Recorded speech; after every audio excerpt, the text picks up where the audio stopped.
A serious case. I have a friend who is afraid of spiders.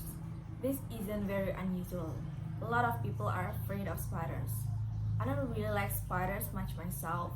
I don't mind them if I see them outside in the garden, as long as they're not too big. But if one comes in the house, especially if it's one of those really big spiders with furry legs and little red eyes, then I go, yeah, and I try to get rid of it.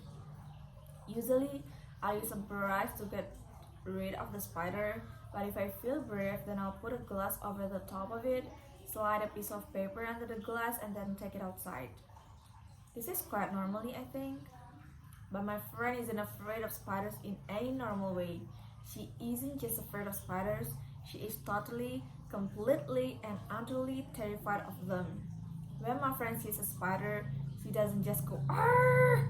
run away, or ask someone else to get rid of the horrible, creepy, crawly. No, she screams as loud as she possibly can. She screams so loud that her neighbors worry about her and think about calling the police. When she sees a spider, she shivers all over and sometimes she freezes completely. She can't move at all. She can't move at all because she is so terrified. Sometimes she even faints. But my friend had a surprise for me when we met for coffee last week. Guess what? She asked. What? I said, I've got a new pet. Great, I said. What is it? A dog? A cat? No. A budgie? No. A rabbit? No. What then? I've got a pet spider. I don't believe you. It's true. I decided that it was time I did something about my phobia, so I went to visit a doctor, a special doctor, a psychiatrist. This psychiatrist specializes in phobias, helping people who have irrational fears to get better and live normally. He told me I suffered from arachnophobia. It's an irrational fear of spiders, he said. About 1 in 50 people suffer from a severe form of arachnophobia. It's not very uncommon. Thanks, said my friend, but that doesn't help me much. There are lots of different ways we can try to cure your phobia, said the psychiatrist. First, there is traditional analysis. What does that mean? Asked my friend. This means lots of talking. We try to find out exactly why you have such a terrible fear of spiders. Perhaps it's linked to something that happened to you when you were a child. Oh dear, said my friend. That sounds quite worrying. It can take a long time, said the psychiatrist. Years, sometimes, and you can never be certain they will be successful. Are there any other methods? Yes, some psychiatrists use hypnosis along with traditional analysis. My friend didn't like the idea of being hypnotized. I'm worried about what things will come out of my subconscious mind, she said. Are there any other methods? Well, said the psychiatrist, there is what we call the behavioral approach. What's the behavioral approach? Asked my friend.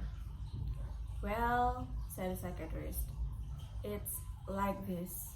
The psychiatrist got out a small spider from his desk. It wasn't a real spider. It was made of plastic. Even though it was only a plastic spider, my friend screamed when she saw it. Don't worry, said the psychiatrist. It's not a real spider. I know, said my friend, but I'm afraid of it just the same. Said the psychiatrist, a serious case. He put the plastic spider on the desk. When my friend stopped screaming, the psychiatrist told her to touch it.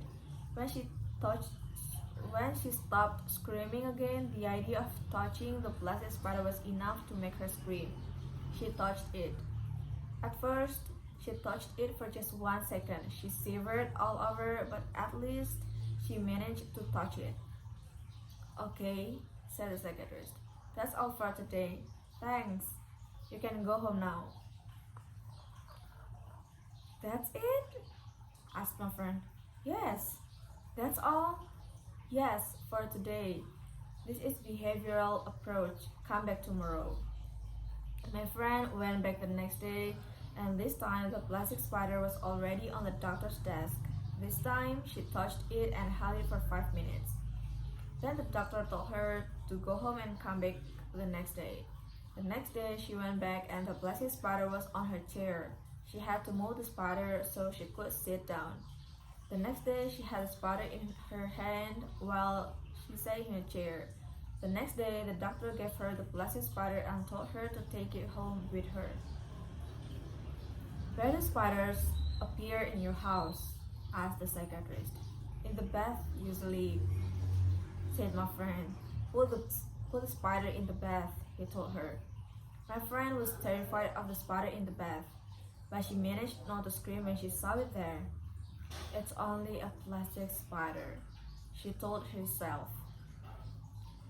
The next day, the psychiatrist told her to put the spider in her living room. My friend put it on top of the television. At first, she thought the spider was watching her and she felt afraid. Then she told herself that it was only a plastic spider. The next day, the psychiatrist told her to put the spider in her bed. No way, she said. Absolutely not. Why not? Asked the psychiatrist.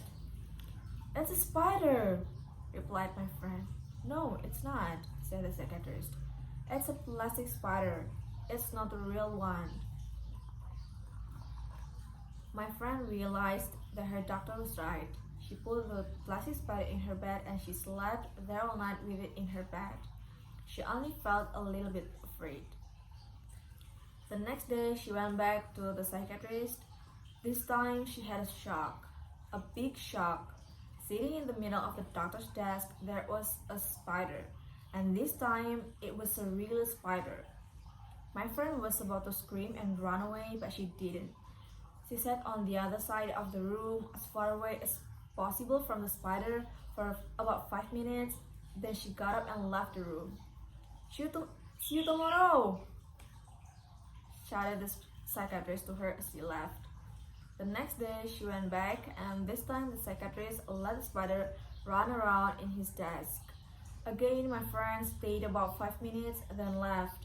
The next day, she stayed for 10 minutes, and the day after that, 15. Eventually, the psychiatrist held the spider, the real spider with long furry legs and little eyes, in his hand. He asked my friend to come and touch it. At first, she refused, but the doctor insisted. Eventually, she touched the spider, just for a second. The next day, she touched it for a few seconds, then for a few minutes, and after that, she had the spider in her own hand. Then she took the spider home and let it run around in her house. She didn't feel afraid. Well, okay. She did feel afraid, but only a teeny bit. So now I've got a pet spider, she told me again. Well done, I said. There's only one problem, she said. And as she spoke, I noticed that she was shivering all over. Then she screamed and climbed up on the chair. She was pointing to something on the floor. Over there, she screamed. Look, it's a beetle.